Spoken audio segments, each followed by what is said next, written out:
Em nosso estudo de hoje, a lição 12 do livro Roteiro tem por título O Serviço Religioso.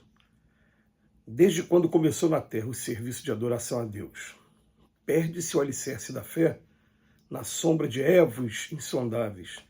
Disse-se que o primeiro impulso da planta e do verme à procura da luz não é senão o anseio religioso da vida em busca do Criador que lhes instila o ser.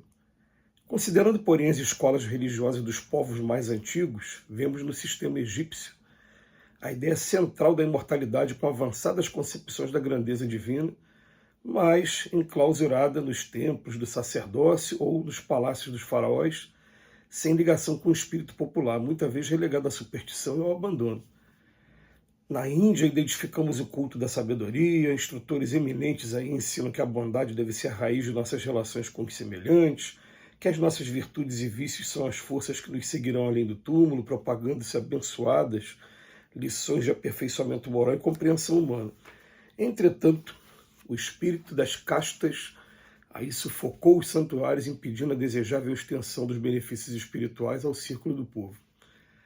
Na Pérsia temos no zoroatrismo a consagração do nosso dever para com o bem. Todavia, as comunidades felicitadas por seus respeitáveis ensinamentos se confiam à guerra de conquista e destruição.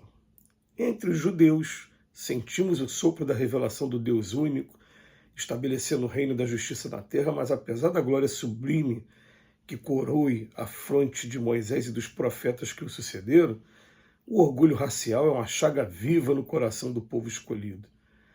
Na China, possuímos a exaltação da simplicidade através de lições que fulguram em todas as suas linhas sociais, destacando o equilíbrio e a solidariedade. Contudo, o grande povo chinês não consegue superar as perturbações do separativismo e do cativeiro. Na Grécia, encontramos o culto da beleza, os mistérios de Orfeu traçam formosos ideais e constroem maravilhosos santuários. O aprimoramento da arte e da cultura, porém, não consegue criar no espírito helênico a noção do amor universal. Generais e filósofos usam a inteligência para a dominação e, de modo algum, se furtam às tentações do campo bélico, acendendo a abominável fogueira da discórdia e do arrasamento. Em Roma, surpreendemos o direito, ensinando que o patrimônio e a liberdade do próximo devem ser respeitados. No entanto, em nenhuma civilização do mundo observamos juntos tantos gênios da flagelação e da morte. Hermes é a sabedoria, Buda é a renunciação, Zoroastro é o dever, Moisés é a justiça, Confúcio é a harmonia, Orfeu é a beleza, Numa, Pompílio é o poder. Em todos os grandes períodos da evolução religiosa antes do Cristo, vemos, porém, as demonstrações incompletas da espiritualidade.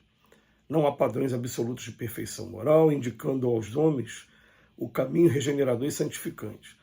Aparecem linhas divisórias entre raças e castas com vários tipos de louvor e humilhação para ricos e pobres, senhores e escravos, vencedores e vencidos. Com Jesus, no entanto, surge no mundo vitorioso coroamento da fé. No cristianismo, recebemos as gloriosas sementes da fraternidade que dominarão os séculos. O divino fundador da boa-fé entra em contato com a multidão e o santuário do amor universal se abre iluminado e sublime para a santificação da humanidade inteira. Mas a gente poderia completar muito bem aqui de maneira ousada o texto escrito por Emmanuel. A gente vai dizer assim que no cristianismo a gente vai achar o roteiro mais completo, mas o movimento cristão também, através da espada, através primeiro do movimento das cruzadas, que começaram ali junto, mais ou menos contemporâneo ali a Francisco de Assis, no século XII, e depois com os jesuítas também na ponta da espada. E a gente vai encontrar muito derramamento de sangue, muita interpretação equivocada, o que leva até Allan Kardec a escrever um capítulo no livro Evangelho segundo o Espiritismo, intitulado Estranha Moral, em que ele vem interpretar uma passagem que fala: eu não vim trazer a paz, eu vim trazer a espada. E ele vem dizer para a gente: por acaso foi o Cristo que incentivou que uns se aniquilassem por não pensarem de maneira igual? A gente percebe frases espetaculares e muito reflexivas para a gente, como a do Mahatma Gandhi na Índia, quando ele diz para a gente: Eu amo o Cristo, mas não consigo entender o cristianismo, a maneira como o cristianismo tomou o caminho.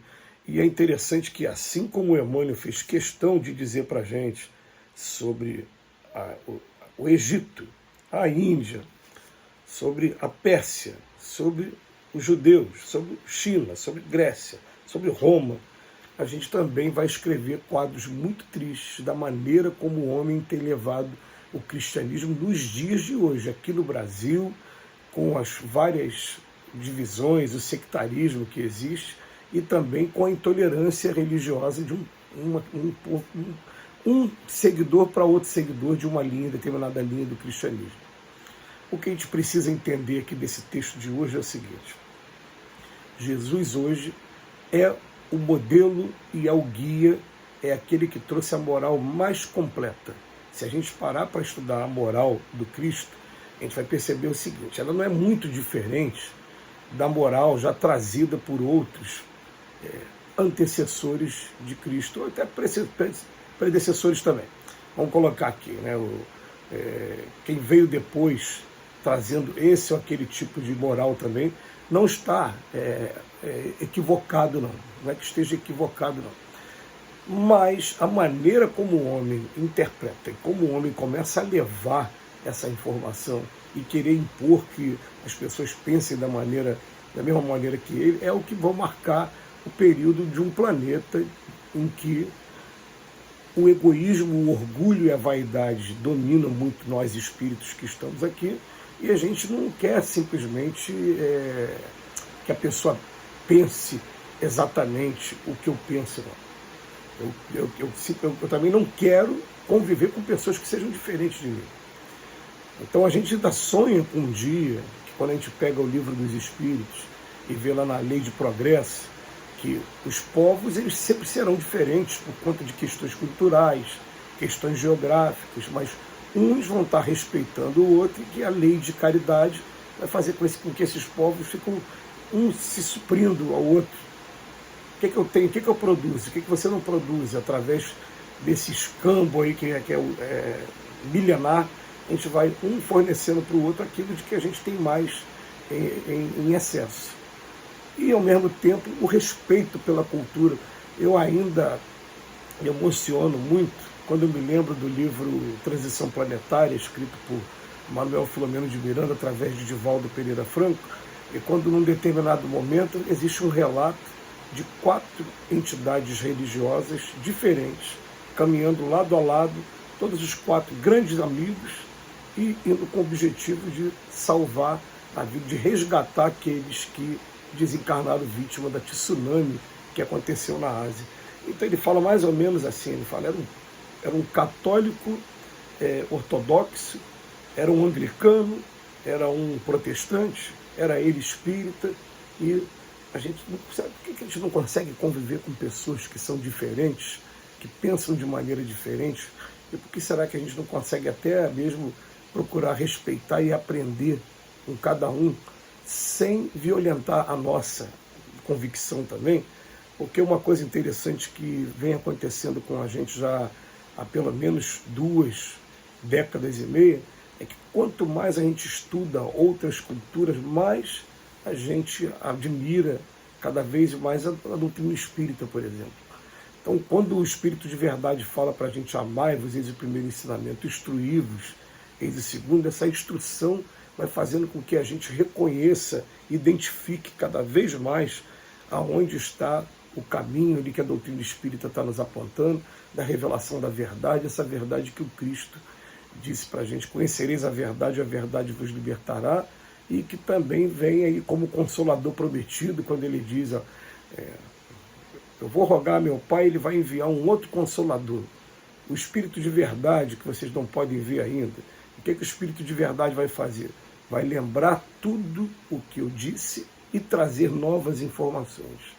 E a gente vai o tempo todo entendendo que preciso de todas as maneiras controlar o meu egoísmo, minha vaidade, o meu orgulho, aprendendo a respeitar e a amar todo ser humano, independente de qual seja a sua cultura, a sua origem, mas principalmente a sua religião. Que Jesus nos abençoe hoje e sempre.